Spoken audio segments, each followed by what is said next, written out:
Europe 1. Le grand direct de la santé avec Jean-Marc Morandini. Un bon sommeil se prépare avec une bonne hygiène de vie, se coucher à une heure régulière, au calme, dans une pièce suffisamment fraîche. On en a déjà parlé dans ce grand direct de la santé. Mais bien dormir, c'était aussi avoir une bonne alimentation. Alors, quels aliments faut-il privilégier ou bannir pour dormir paisiblement, Dr Cohen ? En fait, souvent, quand on parle de sommeil, on entend souvent des interdictions. C'est-à-dire, on dit, voilà, il faut pas manger trop gras le soir, il faut pas prendre de substances excitantes. Tout le monde sait ça. Ce qu'on sait moins, c'est qu'il y a des aliments qui favorisent le sommeil. Alors, je vous donne 2 exemples très typiques. C'est tous les produits céréaliers et particulièrement, et un autre produit qui est le soja. Alors, pourquoi les produits céréaliers ?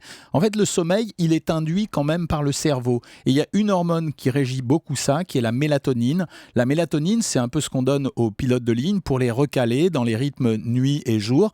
Et en fait, quand on arrive à stimuler cette mélatonine, on provoque un endormissement. Et ce qui stimule la mélatonine, je fais le chemin en arrière, c'est un petit acide aminé, c'est-à-dire un composant d'une protéine qui s'appelle le tryptophane. Et donc, quand on consomme du tryptophane, on stimule la production de cette hormone, la mélatonine, et on arrive à accélérer l'endormissement et à favoriser le recalage sur le rythme jour-nuit. Alors, on se demande où on trouve le tryptophane. Eh bien, il y a 2 produits extrêmement intéressants. Le produit phare, c'est tous les produits céréaliers, c'est facile pour les gens, ça veut dire pâtes, pommes de terre, riz, et ça justifie le fait qu'on explique depuis des années qu'il n'est pas malsain de manger des féculents le soir, contrairement à une rumeur. Oui. Bah oui, mais ça fait partie plutôt, des rumeurs. plutôt les manger le midi que le soir. On a dit ça sur l'argument, on dépense mieux les glucides le soir, mais en réalité, la période de jeûne qui va de 9h du soir, quand on a fini le repas au maximum, jusqu'à 8h le lendemain matin, est beaucoup plus longue, alors que l'activité physique ne suffit pas à dépenser les glucides qu'on a absorbés le midi. Par contre, c'est intéressant de prendre des féculents le soir parce que ça va favoriser l'endormissement. Et donc pas de riz, on peut en manger le soir et au contraire, ça nous aide à bien dormir. Après, on va voir comment on va les consommer. La deuxième chose,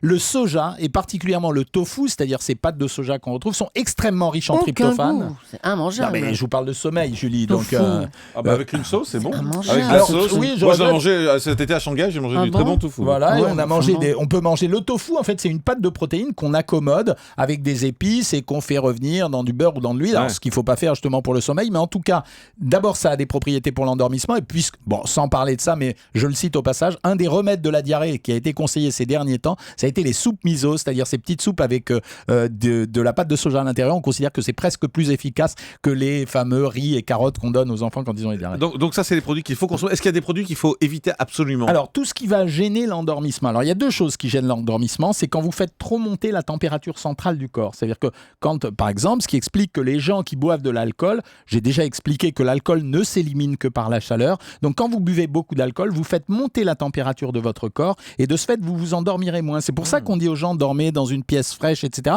Parce qu'en abaissant la température du corps, le sommeil est meilleur. Donc, l'alcool. La deuxième chose, c'est la digestion. Quand les digestions sont trop compliquées, non seulement il y a une douleur, c'est compliqué, ça bouge dans le ventre, c'est difficile à digérer, mais également, la digestion est un des facteurs qui augmente la température du corps. Donc, de ce fait, ça gêne également à l'endormissement. Enfin, la troisième chose qui est à peu près évidente pour tout le monde, c'est les boissons excitantes. En rappelant 2 choses, c'est que les boissons excitantes ne fonctionnent en général qu'une demi-heure à 1 heure après leur absorption et la durée de l'excitation ne dure maximum que 2h30 ou 3 heures. Boissons excitantes, c'est les Red Bull et tout ça là. Non, le café, le thé léger. Alors après, il y a quelque chose qui a une rumeur extrêmement fréquente, c'est l'affaire du lait. Et bien en fait, des tests ont été faits. Oui, un verre de lait pour bien dormir. Voilà, le lait n'a jamais aidé les gens à dormir. D'abord, il est faible en tryptophane. Ça fait partie de ces vieilles rumeurs qu'on concevait. C'était, si vous voulez, je pense que la rumeur, elle s'attache à un facteur psychologique. Le lait, c'est le rapport au lait maternel, donc c'est le sein de la mère, c'est endormissement. Mais ça n'a jamais fait dormir.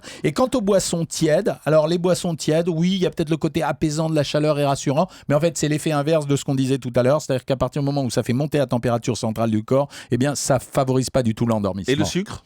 Alors le sucre, c'est plutôt, je dirais, l'effet cajoleur du sucre. Ça veut dire que le manque de sucre, c'est vrai que quand on augmente un peu le sucre dans le sang, le taux de sucre dans le sang, on a une espèce de contentement qui peut aider à favoriser le sommeil, mais pas plus que ça. Donc il faut retenir 2 choses, c'est les produits céréaliers, à condition qu'ils soient digestes. Donc ça veut dire que si je prends des pâtes ou du riz, je ne vais pas les noyer dans de la graisse. Si je prends des pommes de terre, c'est la même chose. Et puis la deuxième chose, c'est le soja. Alors on peut le prendre sous forme de pousses de soja ou sous forme de tofu.